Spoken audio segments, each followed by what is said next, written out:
देख रहे हैं खबर दोपहर। आज बात करेंगे वज़ीर-ए-आज़म नरेंद्र मोदी की जम्मू कश्मीर के लीडरान के साथ मीटिंग की।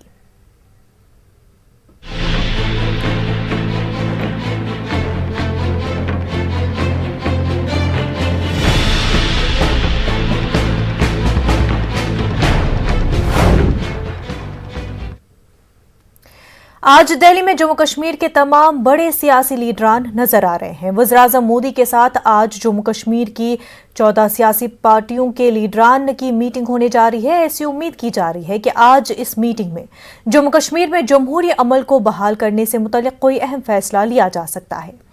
मीटिंग में कांग्रेस, एनसी, पीडीपी समेत कई सियासी पार्टियां शिरकत कर रही हैं। मीटिंग के लिए जम्मू कश्मीर के कई सियासी लीडरान दिल्ली पहुंच चुके हैं, जिनमें पीडीपी सदर महबूबा मुफ्ती काबिल जिक्र है। वाज़ेह हो कि मरकज की जानिब से तमाम लीडरान को मीटिंग के लिए दावतनामा भेजा गया था। अब दिल्ली में कांग्रेस, बीजेपी समेत दीगर पार्टियां पीएम के साथ मीटिंग से कब्ल मीटिंग कर रही हैं, जिसमें मीटिंग के एजेंडे पर तबादला ख्याल किया जा रहा है। पीएजीडी श्रीनगर में मीटिंग कर चुकी है और मीटिंग से मुतल्लिक अपना एजेंडा बता चुकी है, जबकि मरकज के जराये के मुताबिक मीटिंग में दफा 370 और 35A की मनसूखी के हवाले से कोई बातचीत नहीं होगी।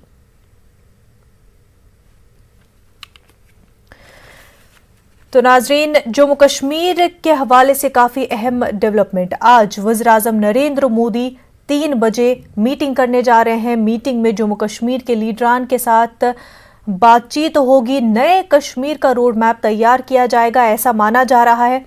वहीं पीएजीडी की अगर हम बात करें, People's Alliance for Gupkar Declaration, तो पीएजीडी की मीटिंग हुई जिसमें एजेंडा ये तय पाया कि स्टेटहुड की मांग की जाएगी। 370 और 35A पर भी बात की जाएगी, ऐसा पीएजीडी का कहना है। हमारे साथ हमारे नुमाइंदे परवेज भट्ट जुड़ चुके हैं। परवेज, पीएजीडी का ये कहना है कि हम तो 370 और 35A पे बात करेंगे, लेकिन मरकज ने साफ कर दिया है कि स्पेशल स्टेटस 35A 370 पर कोई बात नहीं होनी है।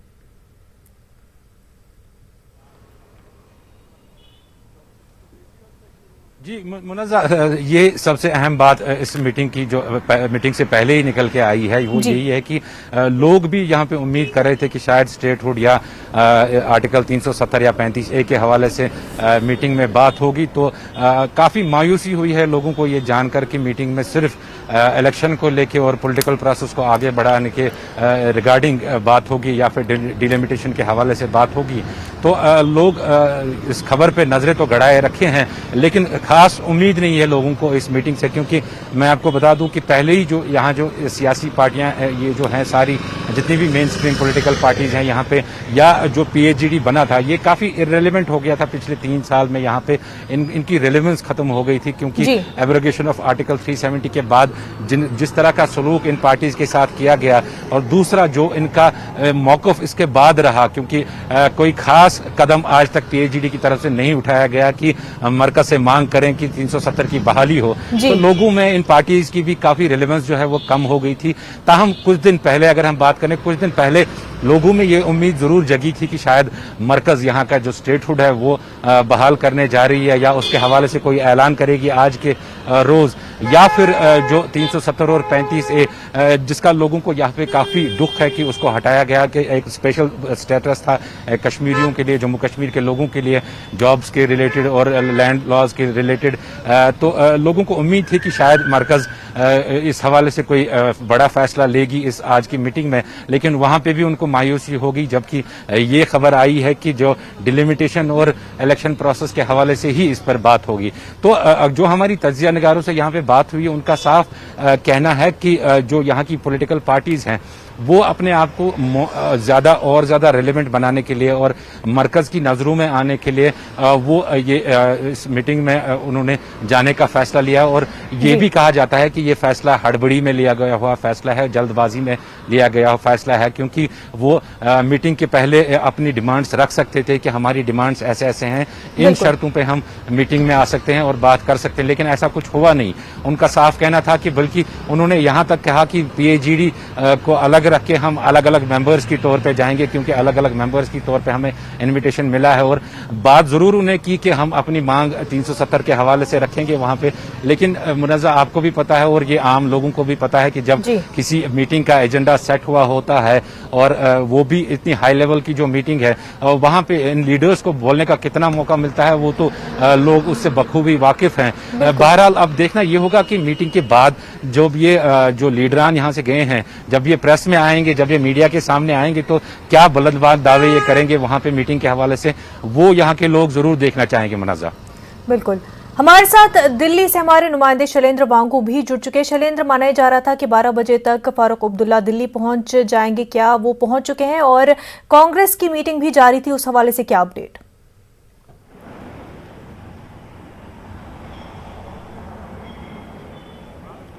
देखिए, जाहिर तौर पर मुनज़्ज़ा आज बैठक अहम होने वाली है दोपहर 3 बजे, और अब से कुछ देर बाद डॉक्टर फारूक अब्दुल्ला जो एनसी के प्रेसिडेंट है और गुपकर अलायंस के सीनियर लीडर भी हैं, चेयरमैन भी हैं, वो अब से कुछ देर बाद दिल्ली पहुंचने वाले हैं। आपको बता दें कि उनके दिल्ली पहुंचने के बाद जो कोरम है वो पूरा हो जाएगा, क्योंकि पहले से ही यहाँ पर जो तमाम बाकी नेता जम्मू कश्मीर के हैं, लीडर्स हैं, चाहे बीजेपी से हो, कांग्रेस से हो, महबूब मुफ्ती भी यहाँ पे मौजूद हैं, और साथ ही साथ जो अपनी पार्टी के हैं या सजाद लोन हैं, तमाम लोग दिल्ली में मौजूद हैं। आपको अपडेट करना चाहूँगा, आपसे कुछ देर पहले ही होम मिनिस्टर अमित शाह पहुंचे हैं 7LKM यानी प्रधानमंत्री मोदी के घर पर। अमित शाह पहुंच चुके हैं, ये बड़ा अपडेट है कि अब से कुछ देर पहले ही अमित शाह पहुंचे हैं पीएम मोदी के घर पे, उनके निवास 7 लोक कल्याण मार्ग पे, और माना जा रहा है कि ये दोपहर 3 बजे की बैठक से ठीक पहले 3 घंटे पहले वहां पर पहुंचे, और माना जा रहा है कि वहां पर वो चर्चा कर रहे हैं। इससे ठीक पहले बीजेपी के जो लीडर्स इस बैठक में शामिल होने वाले हैं, जिसमें रविंद्र रैना है, साथ ही साथ उनके साथ कविंदर गुप्ता हैं और निर्मल सिंह हैं, उनकी मुलाकात जेपी नड्डा से भी हुई है। वो मुलाकात भी खत्म हो चुकी है, और माना जा रहा है कि उसमें चर्चा की गई कि किन अहम मुद्दों पर इससे बातचीत की जाएगी। और वहीं गुलाम नबी आज़ाद, कांग्रेस का अलग खेमा जो है, वो भी इसमें बैठक कर रहा था अब तक कुछ देर पहले, जहां पर गुलाम नबी आज़ाद, GA मीर और ताराचंद, जो कि आज शामिल होंगे आज दोपहर की 3 बजे की बैठक में। उससे पहले GA मीर ने हमसे कहा है कि वो सरकार से पूछेंगे, वो केंद्र से पूछेंगे कि उन्होंने 5 अगस्त 2019 को जो कदम उठाया उसके पीछे कारण क्या है, वजूहत क्या रही है, इन पर वो जवाब मांगेंगे सेंटर से। और वहीं PDP या यूं कहे कि गुपकर अलायंस का ये मानना है कि आज की इस बैठक में वो 370 और 35A की बहाली को लेकर फिर से एक बार मांग कर सकते हैं, और साथ ही साथ पाकिस्तान के साथ बातचीत दोबारा शुरू की जानी चाहिए, इसको लेकर भी वो मांग रख सकते हैं। लेकिन आपको बता दें कि आज की इस बैठक में एक प्लेटफॉर्म ये मिला है, पहली बार 2019 के बाद ये पहला ऐसा मौका है जहां पर ये तमाम पॉलिटिकल पार्टीज एकजुट होंगी प्रधानमंत्री मोदी के साथ, और तमाम पहलुओं पर चर्चा होगी। जम्मू कश्मीर के मुस्तकबिल के लिए इसमें को लेकर इसमें चर्चा होगी। हालांकि सभी पार्टियों का अपनी राय रखने का पूरा हक इसमें होगा, लेकिन सेंटर की तरफ से भी ये कहा जाएगा जो डिलिमिटेशन प्रोसेस है उसमें सभी पार्टीज अपना सहयोग दें, और साथ ही साथ स्टेटहुड को लेकर भी बात हो सकती है, और जल्द वहां पर इलेक्शंस यानी कि इलेक्टोरल डेमोक्रेसी की बहाली को लेकर भी आज की इस बैठक में इंपॉर्टेंटली प्राथमिकता के साथ बातचीत इस बैठक में हो सकती है। बिल्कुल, परवेज आपसे जानना चाहेंगे कि पहले से ही लोग जो है खुश नहीं है PAGD के साथ, क्योंकि जिस तरह से पहले तो उन्होंने एक स्टैंड लिया, अलायंस बनाए, उसमें ये कहा गया कि हम पूरी कोशिश करेंगे, हमारा मकसद ही यही है कि हम स्पेशल स्टेटस 370-35A को वापस ले, और इसके अलावा बात नहीं होगी सेंटर से। लेकिन अब जबकि क्लियर हो चुका है कि मीटिंग में जो है इन मुद्दों पर बात ही नहीं होनी है, तो फिर भी तारिगामी का बयान आता है कि मीटिंग क्योंकि ओपन एंडेड है, तो हम देखेंगे कि वज़ीर आज़म उस मीटिंग में क्या कुछ पेश करते हैं। ऐसे में जो एक मौका शायद PAGD को मिला था लोगों के सामने अपनी रेलेवेंस दिखाने का, क्या वो फिर से खो चुकी PAGD?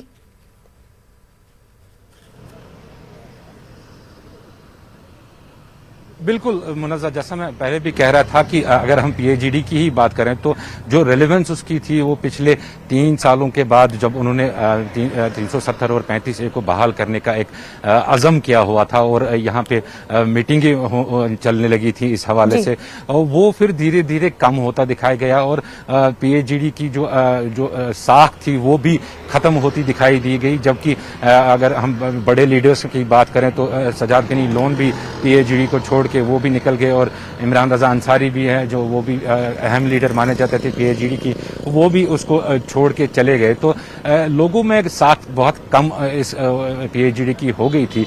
ऐसे में अब मीटिंग में जाने से पहले जो यहाँ पे दावे किए गए कि 370 के हवाले से बात करेंगे, जो पीडीपी सदर महबूबा मुफ्ती ने कहा कि पाकिस्तान के साथ और इंडिया के साथ बातचीत करके मसले कश्मीर का हल होना चाहिए, वो ऐसे में लोग यहाँ के अब समझदार हो गए हैं। काफी लोग समझ सकते हैं कि मीडिया में जो बयानात आते हैं वो सिर्फ अपने वोट बैंक को मद्देनजर रख के दिए जाते हैं और जो अंदरूनी हकीकत है वो कुछ और होती है। अक्सर देखा गया है कि इन मीटिंग्स में जो बातें होती हैं, जिन मुद्दों पर बहस होता है, वो आम लोगों के सामने नहीं आते हैं, वो जो खुफिया ही रहते हैं। लेकिन जब मीटिंग खत्म होती है तो उसके बाद जो बयानात आते हैं वो आम इंसान को बहलाने के लिए, उसको खुश करने के लिए ही वो बयानात होते हैं। अब जैसा कि शैलेंद्र भी कह रहे थे, खुद की मीटिंग का एजेंडा सेट हुआ है कि 370 और 35 के हवाले से इसमें बात नहीं होगी। तो जो यहाँ पे जो लीडर्स ने दावा किया था जाने से पहले, तो उस पे भी सवालिया निशान अब खड़ा हो जाता है कि आखिर वो बात करेंगे तो किस पे बात करेंगे। बात अगर होगी तो फिर वही इलेक्शन पे ही बात होगी। इलेक्टोरल प्रोसेस जो यहाँ पे रेस्टोर करने की जो जिक्र चल रही है मरकज की तरफ से, उस पे ही बात होगी। तो बेशक लोगों में ये खदशा है कि ये सारा एक गिमिक है, एक इलेक्शन कराने के लिए यहाँ पे, क्योंकि यहाँ पे अगर हम बात करें पॉलिटिकल पार्टीज की भी, वो भी काफी बेचैन हो रही थी कि इलेक्शंस हो जाएं। यहाँ पे हमारे जम्मू कश्मीर अपनी पार्टी है या बाकी ऐसी जो पार्टीज हैं, वो लगातार कहते आ रहे हैं कि इलेक्शंस यहाँ पे कराने चाहिए और डेमोक्रेटिक सेटअप जो है उसको वापस यहाँ पे लाया जाना चाहिए और ब्यूरोक्रेटिक सेटअप जो है उसको खत्म किया जाना चाहिए। यहाँ पे बात ये भी चली थी कि यूटी बनने के बाद जम्मू कश्मीर में तरक्की के वो बहुत सारे रास्ते खुल जाएंगे, लेकिन ऐसा जमीनी सतह पे कम ही देखने को मिला है। कुछ ऐसे कोई बड़े प्रोजेक्ट्स नहीं हैं जिनको लॉन्च किया गया हो इस दौरान, बल्कि जो पुराने ही प्रोजेक्ट्स थे उनको फिर से रिवाइव करके, उनको फिर से इनॉग्रेट करके उन्हीं को आगे बढ़ाया। यहाँ पे एम्स की बात चली थी, एम्स पे अभी भी काम रुका हुआ है और एम्स कश्मीर डिवीजन में बनने से कासिर है, क्योंकि उसमें भी अड़चने आ रही हैं और एम्स भी यहाँ पे नहीं बन पा रहा है। आईआईटीज की बात चली थी या बाकी जॉब जो रिजर्वेशंस थी वो लोगों को, यहाँ के नौजवानों को देने की बात चली थी, उस हवाले से भी कोई कदम मरकज ने नहीं उठाया। तो लोग उतना, जैसा कि मैंने कहा, लोग जरूर नजरें गड़ाए हैं आज की इस खबर पे, आज की इस मीटिंग पे। लोग उत्सुक हैं कि जानना चाहते हैं कि आखिर इस मीटिंग में आज इस बारी क्या नया मरकज की तरफ से आता है। लेकिन उम्मीदें लोगों में बहुत कम है इस मीटिंग के हवाले से। न सिर्फ इस मीटिंग के हवाले से, बल्कि जो यहाँ से पॉलिटिकल लीडर्स गए हैं यहाँ से इस मीटिंग में अटेंड करने के लिए, उनसे भी लोगों को कम ही उम्मीदें हैं। मुनज़्ज़ा, बिल्कुल। जम्मू से हमारे नुमाइंदे समीर हमारे साथ जुड़ चुके हैं। समीर, 4 लीडरान जम्मू की तरफ से जो है मीटिंग में शामिल होने वाले और उनमें 3 जो है वो बीजेपी के ही लीडरान हैं और भीम सिंह है। ऐसे में पहले से ही शिकायत जम्मू की ये रही है कि हमारी जो रिप्रेजेंटेशन है वो सही से नहीं हो रही है। तो क्या अभी भी नाराज है जम्मू और खासतौर से जम्मू के सियासी लीडरान की? अभी भी जब उम्मीद थी कि जम्मू की आवाज को सुना जाएगा, लेकिन वहां पर भी जो है नजरअंदाज किया जा रहा है। देखिए, बिल्कुल आपने सही कहा। कुछ आवाज़ें कई दिनों से लगातार देखने को मिली हैं, सुनने को मिली हैं और लोग सड़कों पे आए हैं। और ये जाहिर है कि कई लोग, जिसमें कश्मीरी पंडित हैं, यहाँ जो जम्मू की बेस कुछ पार्टीज हैं जैसे शिवसेना है, पैंथर्स पार्टी है और कुछ संस्थाएं हैं, लगातार वो सड़कों पे हैं। जब से 24 जून की बात हुई और ये कहा गया कि सिर्फ 14 पॉलिटिकल लीडर्स हैं 8 पार्टियों के, वो इसमें शामिल होंगे, तो जिनको बुलाया नहीं गया, जाहिर तौर पर उनका गुस्सा, उन्होंने अपना गुस्सा जाहिर किया और लगातार सड़कों पे आए। और हमने देखा कि उनकी ये डिमांड थी। अगर जम्मू की बात करें तो जम्मू में कई आवाज़ें ऐसी थी जो ये कह रही हैं कि जम्मू को अलग स्टेट मिलना चाहिए उसको। जो अगर आप स्टेटहुड की बात करें तो अब वक्त आ गया है कि जम्मू को अलग से स्टेट बना दो, आप कश्मीर को अलग से अलग कर दो। तो ऐसी भी आवाज़ें हैं, कई ऐसी आवाज़ें हैं कि स्टेटहुड वापस होना चाहिए। कश्मीरी पंडित, इसका अपना एक इशू है, वो कहते हैं कि 32 साल हो गए, वो सड़कों पे आज भी हैं और लगातार वो डिमांड कर रहे हैं कि रिहेबिलिटेशन होनी चाहिए और उनको अलग से वहाँ रिजर्वेशन मिलनी चाहिए। कश्मीर में उनको अपना एक हिस्सा मिलना चाहिए जहाँ पे वो अपनी पॉलिटिकल एस्पिरेशंस को मीट करे। तो इनकी अपनी मसाइल है, रिफ्यूजीज़ की अपनी मसाइल है। कल हमने रिफ्यूजी से बात की तो वो बड़े नाराज़ हैं, वो कहते हैं कि हमें क्यों नहीं बुलाया गया, हमारे भी इश्यूज हैं। तो जब डिफरेंट सेक्शंस ऑफ सोसाइटी जो है जम्मू में वो अपनी अपनी बातें कर रहे हैं, अपनी अपनी बात को मीडिया के जरिए गवर्नमेंट तक पहुंचाना चाहते हैं। और जाहिर तौर पर अब सबकी नजरें टिकी हुई है जब 3 बजे ये मीटिंग शुरू होगी और उसके बाद जो बाहर निकलेगा उसमें सिर्फ कश्मीर की बात नहीं होगी, जम्मू की भी बात होगी, ऐसा कहा जा रहा है। डिलिमिटेशन पे खासकर फोकस रहेगा, जो बात हो रही है स्टेटहुड की बात हो रही है उस पर फोकस रहेगा। और ये देखना पड़ेगा कि ओवरऑल जम्मू कश्मीर का जो जम्मू कश्मीर के लिए नई सोच क्या है गवर्नमेंट ऑफ इंडिया, क्योंकि 2 साल के बाद एक एंगेजमेंट प्रोसेस शुरू हुआ है 370 हटने के बाद। पहला जो कंक्रीट और सीरियस डायलॉग प्रोसेस जिसको हम कहेंगे, क्योंकि आज पिछले 2 साल की अगर हम बात करें तो एक एलाइनेशन का दौर था। जो पॉलिटिकल लीडर्स थे कश्मीर के वो जेलों में बंद थे, उनको रिलीज कर दिया गया, ऑलमोस्ट सभी को अब रिलीज कर दिया गया। अब उनके साथ बातचीत होगी, जो जम्मू से लोग गए हैं उनसे बात होगी, तो जाहिर तौर पर ओवरऑल जम्मू कश्मीर के लिए कुछ न कुछ नया बन के उभर के आएगा। बिल्कुल। और समीर, जहां पर ये बातें पहले की जाती थी कि पीएचईडी की कोई रेलेवेंस नहीं है, ये तो जज्बाती बयान देते हैं, और उनको जिस तरह से 5 अगस्त के बाद डिटेंशन में भी डाला गया था और उसके बाद जो है जम्मू से खासतौर से आवाजें उठी थी कि अब पीएचईडी की उतनी रेलेवेंस नहीं है। अब जब बात होती है तो सबसे पहले पीएचईडी के लीडरान को ही बुलाया जाता है और जम्मू के लीडरान से ज्यादा कश्मीर के लीडरान को अहमियत दी जाती है इस मीटिंग में। तो किस तरह से इन चीजों को देखा जा रहा है? देखिए, मैं आपका पूरा सवाल नहीं सुन सका, लेकिन मैं आपको बता दूं कि जम्मू में जो लोग हैं, जिस तरह कश्मीर के लोग हैं वो जम्मू के लोग भी हैं, वो भी चाहते हैं कि कुछ वहाँ से निकल जाए। देखिए, अगर हम बेसिक एमिनिटीज़ की बात करें कि चाहे अनएम्प्लॉयमेंट का इशू है, करप्शन का इशू है, डेवलपमेंट का इशू है, ये पूरे जम्मू कश्मीर की बात है। ये सिर्फ कश्मीर की बात नहीं है या जम्मू की बात नहीं है, इसमें सभी एक जैसे हैं। और सबसे अच्छी बात है कि जो हमने कई दिनों से देखा कि बीजेपी भी ये मानती है कि स्टेटहुड होना चाहिए और यहाँ पे असेंबली वापस मिलनी चाहिए। पैंथर्स पार्टी भी यही मांग रही है। इसी तरह से जो अपनी पार्टी है वो भी यही मांग रही है। मेजॉरिटी ऑफ नेशनल कॉन्फ्रेंस का कम से कम थोड़ा हम देखेंगे तो उसी तरफ जा रहा है। तो सिर्फ पीडीपी का जो नजरिया है वो टफ है। वो कहते हैं कि पाकिस्तान से बात करो या 370 की बात वो कर रहे हैं नेशनल कॉन्फ्रेंस के साथ।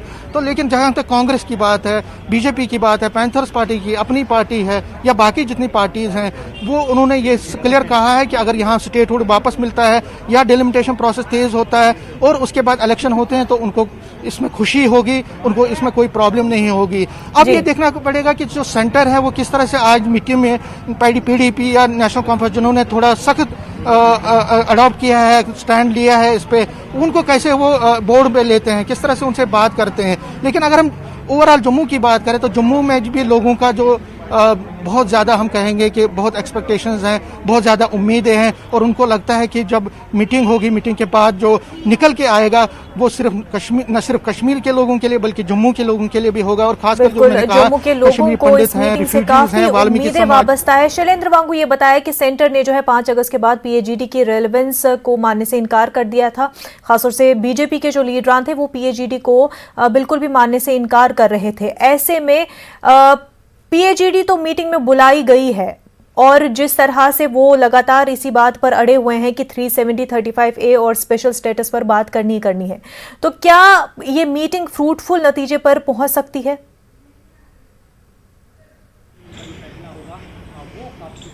देखिए मुनज़्ज़म, सबसे पहले ये बता दें कि इस बैठक में पीएचईडी को एज ए पीएचईडी अलायंस नहीं बुलाया गया है। इसमें जो registered political parties Jammu Kashmir में हैं, जिसमें पीडीपी, नेशनल कॉन्फ्रेंस, सीपीआईएम जो कि पीएचईडी के मेंबर पॉलिटिकल पार्टीज हैं, इनको इंडिविजुअल इन्विटेशंस गए थे, यानी कि इनको अलायंस के तौर पर नहीं बल्कि इंडिविजुअल पॉलिटिकल पार्टीज के तौर पर बुलाया गया है। इसीलिए ये सभी लोग यहाँ दिल्ली पहुँच रहे हैं, जिसमें फारूक अब्दुल्ला साहब अब से कुछ देर पहुँचने वाले हैं। तो जाहिर तौर पर ये किसी अलायंस को इन्विटेशन नहीं गया था इस मुलाकात के लिए, इस बैठक के लिए ये इंडिविजुअल पार्टीज को भेजा गया था। दूसरी अहम बात ये कि जिस तरह के बयान सामने आए 2 दिन पहले महबूब मुफ्ती की तरफ से, जिसमें उन्होंने कहा कि 35A, 370 को लेकर बातचीत होनी चाहिए, उसको बहाल किया जाना चाहिए। कल जो स्पोक्स पर्सन तारिगामी हैं उन्होंने भी हमसे यही बात कही कि पाकिस्तान से बातचीत करने में हर्ज किया है, और साथ ही साथ उन्होंने भी यह कहा कि 35A, 370 हमसे छीना गया था, जिसको हम वापस लेना चाहते हैं। लेकिन इन बयानों के बावजूद भी इनके इन्विटेशंस को विड्रॉ नहीं किया गया, यानी कि इनको अभी भी न्योता है, ये आज भी इस बैठक में इनको बुलाया गया है। जाहिर तौर पर सेंटर उनकी बातें सुनने को तैयार है। ये साफ दिखाता है कि सेंटर ने इस पर कोई रिएक्शन नहीं दिया। हालांकि ये जरूर है कि हमारे सोर्सेज ने बताया है कि 35A और 370 they are thing of the past now. ये बात बीत चुकी है 5 अगस्त को, वो वापस नहीं आएगा। भले ही वो अपनी मांग रखें मीटिंग के अंदर, इस पर कुछ होगा नहीं। लेकिन जहां तक स्टेटहुड की बात है, स्टेटहुड को लेकर सेंटर जो है वो उम्मीद कर रहा है कि जल्दी इसको स्टेटहुड भी वापस बहाल किया जाएगा। लेकिन उसमें एक प्रोसेस फॉलो करना होगा। जाहिर तौर पर इस पर हमें पार्लियामेंट का ही दोबारा रूट लेना होगा, क्योंकि पार्लियामेंट के जरिए ही यूटी अनाउंस किया गया था, बाइफरकेशन हुआ था। अब उसी पार्लियामेंट के जरिए स्टेटहुड की बहाली होगी। लेकिन वो एक प्रोसेस है, वो कब तक होगा ये देखने वाली बात होगी। इमीडिएट ये हो रहा है कि इस मीटिंग के जरिए एक पॉलिटिकल प्रोसेस शुरू हो रहा है जम्मू कश्मीर में। पिछले 2 सालों में कोई हलचल नहीं थी जम्मू कश्मीर में, तो ऐसे में ये एक शुरुआत होगी जम्मू कश्मीर पॉलिटिकल प्रोसेस को शुरू करने के लिए। सरगर्मियों को फिर से बहाल किया जा रहा है। शैलेंद्र, परवेज आपसे जानना चाहेंगे, अगर स्पेशल स्टेटस पर बात नहीं होगी, 370-35A पर बात नहीं होगी, तो इस मीटिंग में कश्मीरी अवाम के लिए क्या कुछ है?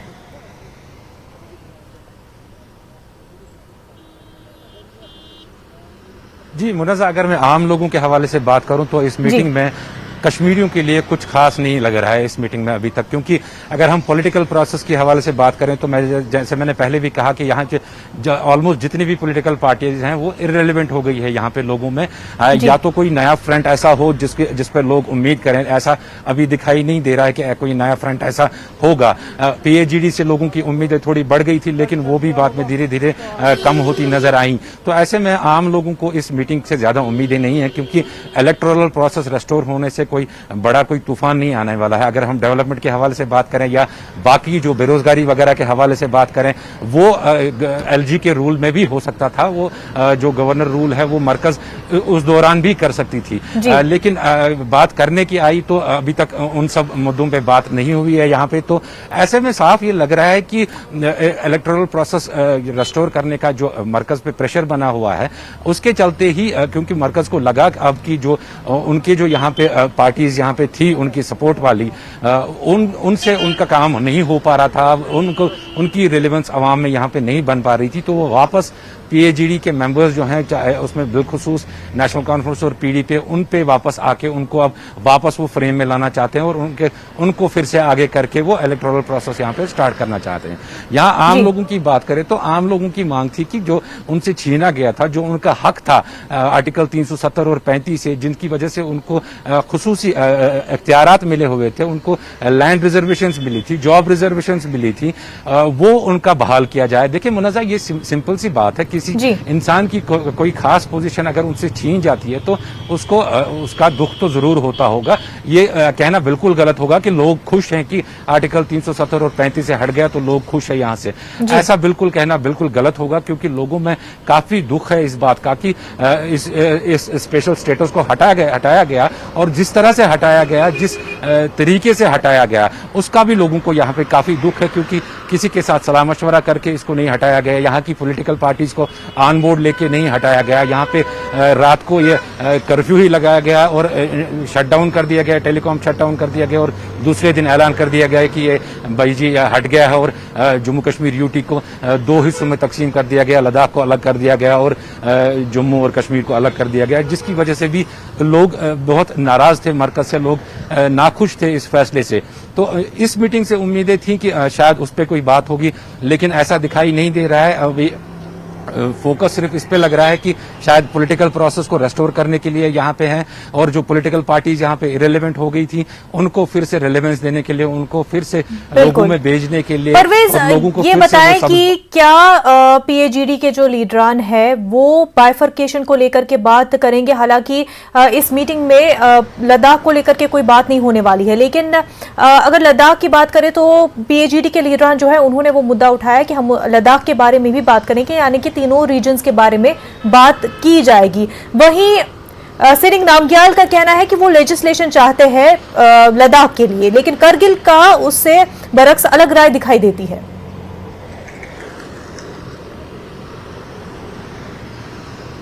बिल्कुल मुनज़्ज़ा यूटी का तकसीम होने के बाद ही जब लद्दाख को अलग यूटी दिया गया था तो करगिल के लोग सरापा एहतिजाज थे उस पर, और उनका बार बार ये कहना था कि वो कश्मीर के साथ रहना चाहते थे, जम्मू कश्मीर का हिस्सा बन के रहना चाहते थे। लेकिन यहाँ पे भी रिलीजियस पॉलिटिक्स बीच में आ जाती है और जो लद्दाख डिवीजन है वहाँ के लोग काफी खुश नजर आए इससे।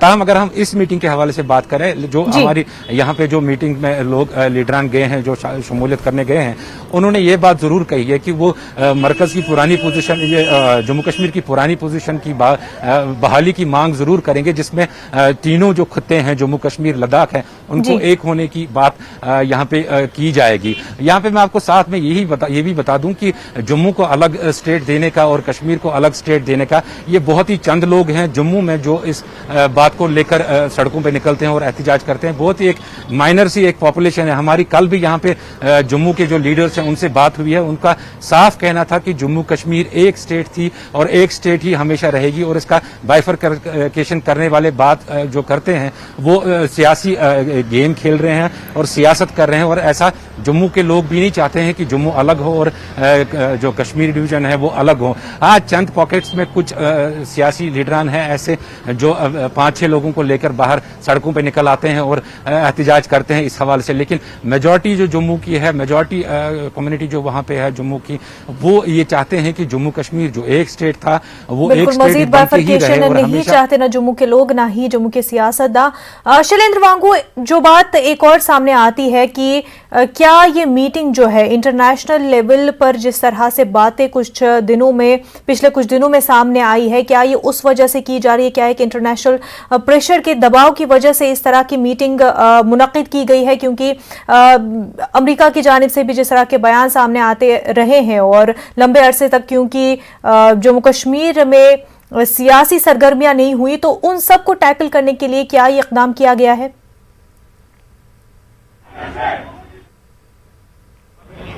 देखिए मुनज़्ज़ा, हमारे साथ इस वक्त हमारे कंट्रीब्यूटिंग एडिटर आदित्यराज कौल भी हैं। मुनज़्ज़ा पूछ रही हैं आदित्यराज कि जिस तरह की मीटिंग बुलाई गई है, ये 2 साल में पहला ऐसा मौका है जहां पर सभी पॉलिटिकल पार्टीज यहां पे मौजूद होंगी।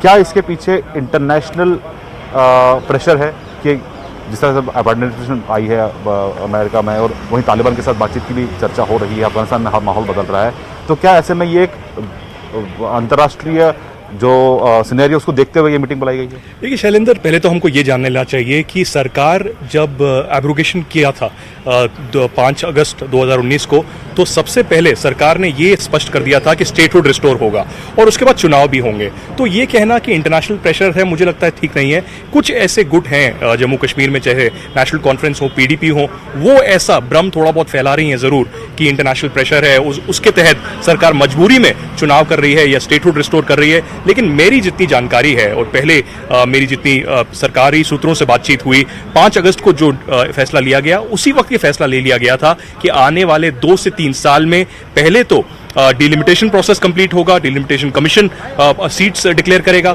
उसके बाद जो है चुनाव होंगे और फिर स्टेटहुड रिस्टोर होगा। तो अब टाइमिंग के ऊपर है कि आज जो क्रूशल मीटिंग हो रही है 3 बजे, जिसमें 14 नेता होंगे और हमारी नेटवर्क 18 पे कम से कम 5 से 6 नेताओं से कल से ही बातचीत चलती रही है, तो ये अंदरूनी उनको पता है कि 370 और 35A जो है आने नहीं वाला है। स्टेटहुड के ऊपर बातचीत जरूर होगी, डेवलपमेंट के ऊपर बातचीत होगी, और हमें पता है कि महबूबा मुफ्ती, उमर अब्दुल्ला और फारूक अब्दुल्ला दो टूक अपनी बात वहां पर आगे रखेंगे और कहेंगे कि 370 और 35 से आना चाहिए। लेकिन भाजपा और जो सरकार है एनडीए की, वो पूरी तरीके से स्पष्ट है कि 370 एक हिस्ट्री के डस्टबिन में फेंक दिया गया है, वो बिल्कुल वापस नहीं आएगा। स्टेटहुड जरूर होगा, उसकी टाइमिंग के ऊपर बातचीत होगी और सरकार की तरफ से एक नया कश्मीर की ओर पहल की जाएगी कि डेवलपमेंट हो, प्रोग्रेस हो, इंफ्रास्ट्रक्चर डेवलपमेंट हो, उसके लिए कोऑपरेशन दे, डिलिमिटेशन के लिए कोऑपरेशन दे, चुनाव हो, एक इलेक्टोरल डेमोक्रेसी के तहत चुनाव हो, और फाइनली चीफ मिनिस्टर आए जो कि सरकार को आगे लेके जाए। ये अभी तक शैलेंद्र मुझे लग रहा है कि स्पष्ट है। 3-4 घंटे तक ये मीटिंग चलेगी, इसके बाद रेजोल्यूशन नहीं आएगा, लेकिन ये पहली ऐसी भूमिका है जो चुनाव की ओर हमें दिशा दिखा रही है। तो ये जाहिर तौर चुनाव की ओर डायरेक्शन दिखाता है, हालांकि ये शुरुआत है इस प्रोसेस की, लेकिन देखना ही होगा इसमें रोड मैप किस तरह से तैयार होता है। और आज पॉलिटिकल पार्टी से जब बातचीत होती है प्रधानमंत्री मोदी की, तो उस बातचीत के दौरान किस तरह से आगे का रास्ता देखा जाता है कि कब बिल्कुल। तक चुनाव कराए जाएंगे, कब तक शैलेंद्र 2019 से माना जा रहा था कि इलेक्शन हो सकते हैं जम्मू कश्मीर में, लेकिन सिक्योरिटी का हवाला देते हुए उस वक्त इलेक्शन नहीं कराया गया। लेकिन क्या अब जम्मू कश्मीर में इस तरह के हालात है सिक्योरिटी वाइज कि वहां पर इलेक्शन कराया जा सके? देखिए, आपने बिल्कुल सही सवाल पूछा मुनज़्ज़र। सबसे पहला दिलचस्प बात यह है कि बैठक इसलिए जो हो रही है दिल्ली में, माना यह जा रहा है कि सर जम्मू कश्मीर के हालात पहले से बेहतर हो गए हैं। सीज फायर जब अनाउंस हुआ मार्च के महीने में, उसके बाद भारत और पाकिस्तान के बीच में जो LOC है और IB है, वहाँ पर वायलेंस कम हो गया है। श्रीनगर में भी वायलेंस का ग्राफ नीचे जा रहा है, तो जाहिर तौर पर यह मौका सही है बातचीत का सिलसिला शुरू करने के लिए। लेकिन जहाँ तक इलेक्शंस की बात है, ये भी कहा जा रहा था कि पेंडेमिक के कारण है जिसके चलते ये मीटिंग्स डिले हुई हैं, प्रोसेस थोड़ा धीमा हुआ है क्योंकि पूरी दुनिया इसके जद में आ चुकी है। लेकिन ऐसे में इलेक्शन की अगर हम बात करें तो आदित्य, इलेक्शन में अगर हम बात करें तो क्या इलेक्शंस इस साल कराए जा सकते हैं या अगले साल की शुरुआत में जब बाकी 5 राज्यों के चुनाव होने उनके साथ कराए जा सकते हैं? देखिए, दोनों ऑप्शन सरकार के पास हैं। हमने नेटवर्क 18 पे ये चलाया भी था और हमें ये बताया गया है कि 2 कंसिडरेशन दिए जा रहे हैं। पहला कंसिडरेशन ये दिया जा रहा है कि नवंबर-दिसंबर के महीने में चुनाव हो, उससे पहले नवंबर तक जो है डिलिमिटेशन प्रोसेस जो है, जस्टिस रंजना देसाई जो डिलिमिटेशन कमीशन को चेयर कर रही हैं, वो पूरी तरीके से पब्लिक हियरिंग करें, सारे नेताओं से मिलें, पब्लिक से मिलें और फाइनली अक्टूबर तक डिलिमिटेशन हो, इलेक्शन कमीशन फिर चुनाव करवाए नवंबर-दिसंबर में। दूसरा ऑप्शन ये किया जा रहा है कि मार्च और अप्रैल में भी चुनाव हो सकते हैं। लेकिन मार्च और अप्रैल में प्रॉब्लम ये है कि उत्तर प्रदेश, पंजाब और बाकी कुछ स्टेट्स का भी वहां पर जो है अगले साल चुनाव होना है, तो पैरामिलिट्री की सिक्योरिटी की जो मूवमेंट है वो डिफिकल्ट हो जाती है क्योंकि जम्मू कश्मीर में मैसिव तादाद में जो है आतंकवादी ग्रस्त स्टेट है, यूनियन टेरिटरी है, वहां पर सिक्योरिटी मुहैया करना बहुत जरूरी है बहुत कंपनीज की। तो मुझे लगता है कि आज ये बहुत ही पॉजिटिव पहल है। हमने अल्ताफ बुखारी से बात की, यूसुफ तारिगामी से बात की, बीजेपी के नेताओं से बात की, सब कह रहे हैं कि डायलॉग ही रास्ता है एक इलेक्टोरल डेमोक्रेसी में जो है डेमोक्रेसी रिस्टोर करने के लिए। तो बातचीत जो है आगे जाएगी। इसके बाद इंडिविजुअली भी हो सकता है प्रधानमंत्री इन नेताओं से मिलें और उसके बाद बातचीत करें। जो रेटरिक थोड़ा बहुत PDP की तरफ से आ रहा है कि पाकिस्तान से बातचीत होनी चाहिए, इस पे पूरी तरीके से स्पष्ट कर दिया है सरकार ने कि पाकिस्तान से इस लिहाज में अभी कोई बातचीत नहीं होगी। जम्मू कश्मीर जो है हमारा आंतरिक इंटरनल मसला है, उस पर बातचीत आगे होगी। और सबसे महत्वपूर्ण बात है कि इलेक्टोरल डेमोक्रेसी का पूरी तरीके से रेस्टोरेशन होगा क्योंकि जो अलगाववाद भी हैं, अलगाववादी गुट हैं, वो पूरी तरीके से खत्म हो चुके हैं। तो अब जो है सरकार चाहेगी कि जो पंचायती चुनाव हुए, BDO के चुनाव हुए, DDC के चुनाव हुए, अब असेंबली इलेक्शन हो। जम्मू कश्मीर को अपना एक मुख्यमंत्री पहली बार मिले 370 के हटाने के बाद। तो शैलेंद्र, ये पहल जो है प्रधानमंत्री खुद आगे लेंगे, नया कश्मीर की भूमिका जो है मीटिंग में बांधेंगे, पेशेंटली जो है 14 के 14 नेताओं को सुनेंगे कि उनकी मांगे क्या हैं, क्या हो सकता है, एक मिडिल ग्राउंड निकाला जाएगा और उसके बाद डिलिमिटेशन, चुनाव और स्टेटहुड होगा। एक अहम अपडेट भी आपको देते हैं मुनज़्ज़र की NSA अजीत डोभाल लौट आए हैं दुशानबे से, तजिकिस्तान से लौट आए हैं, जहां पर वो SCO की बैठक में शामिल होने के लिए गए थे। पाकिस्तान के NSA वहां पर मौजूद थे लेकिन कोई मुलाकात नहीं हुई। अब NSA दिल्ली लौट आए हैं और आज दोपहर 3 बजे की बैठक में NSA अजीत डोभाल भी शामिल होंगे। यानी कि सिक्योरिटी के लिहाज से भी आज इस बैठक में चर्चा हो सकती है कि क्या कुछ कदम उठाए जा रहे हैं। डेवलपमेंट के लिहाज से तो होगा ही, लेकिन सिक्योरिटी के लिहाज से भी आज की इस बैठक में चर्चा हो सकती है। बिल्कुल, अजीत डोभाल वापस लौट चुके हैं और 3 बजे की मीटिंग में वो शिरकत करेंगे। शैलेंद्र, ये बताया कि नया कश्मीर की बात हो रही है, पर नया कश्मीर की बात जो है वो 5 अगस्त के बाद भी सामने आई थी और ये दावे किए जा रहे थे कि जम्मू कश्मीर को जो है डेवलपमेंट की ऊंचाइयों पर लिया जाएगा, लेकिन जो ग्राफ्स है, जो डेटा है, वो उसके बरक्स दिखा रहे हैं। तो किस तरह से अब आगे का रोड मैप तैयार किया जाएगा?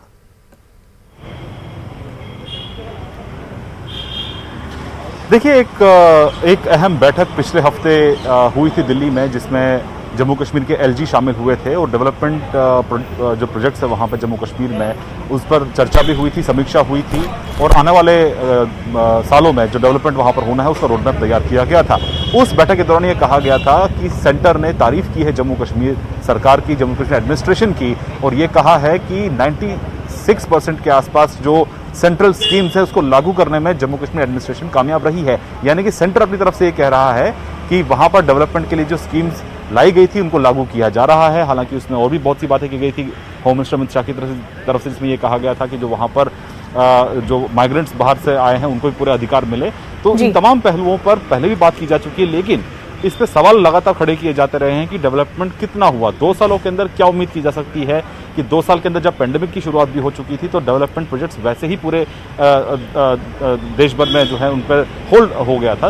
लेकिन जाहिर तौर पर कल जब हमारे अल्ताफ बुखारी साहब ने बात की थी, जो अपनी पार्टी के प्रेसिडेंट हैं, उन्होंने भी ये कहा है कि जम्मू कश्मीर में हम जो उम्मीद कर रहे थे डेवलपमेंट की, वो डेवलपमेंट दिखाई नहीं देती। उन्होंने ये भी कहा कि जो ब्यूरोक्रेसी है वो सबसे बड़ा इम्पेडिमेंट है, सबसे बड़ी रुकावट है डेवलपमेंट प्रोसेस को आगे ले जाने में। तो ऐसे में ग्रास रूट डेमोक्रेसी ही इसका हल है।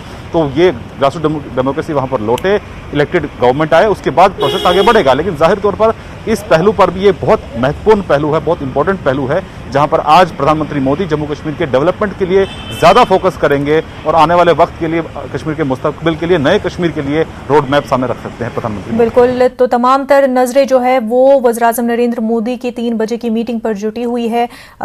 जम्मू कश्मीर के लोगों के लिए क्या कुछ इस मीटिंग में होगा, वहीं जो जम्मू कश्मीर के लीडर